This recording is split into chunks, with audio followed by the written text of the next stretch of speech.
Cigarette smoking is not new to the world. Use of tobacco and like substances dates back to 5000 BC when they were used as incense sticks for religious and shamanistic rituals, for incense to worship, various healing acts, and other pleasurable activities like bathing, etc. These sticks exuded an aromatic smell which had hallucinogenic effect, thus causing intoxication and then addiction. The use of these substances also finds description in Ayurveda as dhumra or fumigation and as homa or fire offerings during Havan. These sticks first gave way to crude looking cigarettes and then to the cigarettes being used now. With this, trading and cultivation of tobacco and cannabis-like substances had started and bidis were discovered. Tobacco was introduced in India in 17th century with first commercial cigarette being rolled out for world in 1865 in North Carolina. Side by side as time passed, an anonymous paper was published which cited ill effects of smoke from chimneys on the health of chimney workers and sweepers. And in Germany, almost at the same time, the correlation between carcinoma lip and smoking and association between carcinoma lung and smoking was under discussion. In spite of all this, now the cigarette was being portrayed on screen by celebrities and stars as style and mannerism, with cigarettes dangling from their lips. And this fascinated youngsters, thus drawing more and more youth into smoking habits all over the world.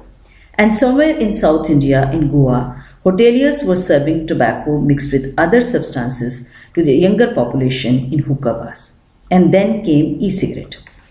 But in rural areas, especially in Haryana, people were using hookah, shisha or chillum. All age groups loved this. Multiple sessions were there in a day and they also shared the same hookah, increasing infections. And sulfa and ganja was being used by Maulvis and Pandits in so-called religious places.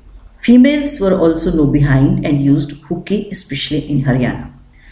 Now the common man who was a bit educated found cigarette an affordable and reasonable thing. He smoked freely in the family, endangering his as well as family members' health without realizing that passive smoking is also hazardous. So we can see a kid who is totally engulfed in smoke from various sources of smoke in the country. And then we have these multicolored, attractive tobacco pouches, cheap, easily available, and they are a hit among all age groups all over the country. Now this man is using crude and cheap form of tobacco. They are marketing flavored tobacco with warning written over it. Then another group of addicts is there who are using interesting substances for sniffing like Fevicol and Iodex. Now whatever is the form, whatever may be the mode of use, tobacco with its harmful contents reach each and every cell of the body, causing a permanent change so that the cell is totally, structurally and functionally distorted, becoming a cancer cell, and these cancer cells cause carcinoma lip, tongue, upper jaw, buccal mucosa, retromolar trigone, floor of mouth, upper lip, jaw, carcinoma of larynx and carcinoma of nose and lung. Now despite statutory warnings on packets of all the tobacco products, the people, the public, they are openly using this. Now should we stop the use of tobacco? Yes, we should. For reasons that we will live longer, will be younger and will be saving money as well as family members from diseases. Now coming to the facts and figures, it is said that 1 in every 5 teen they are using tobacco in one or the other form. And of the total number of people using tobacco, more proportion is in the growing age group. Ignoring the fact that tobacco is going to harm the brains of these teens as well as their life as a whole. So we have to stop the use of tobacco. But this is not the way to stop.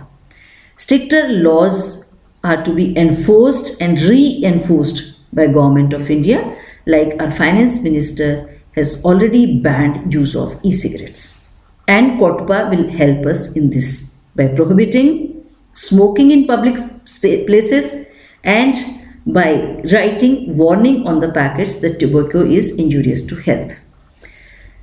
and also by not allowing sale of tobacco products in and around the schools and institutions.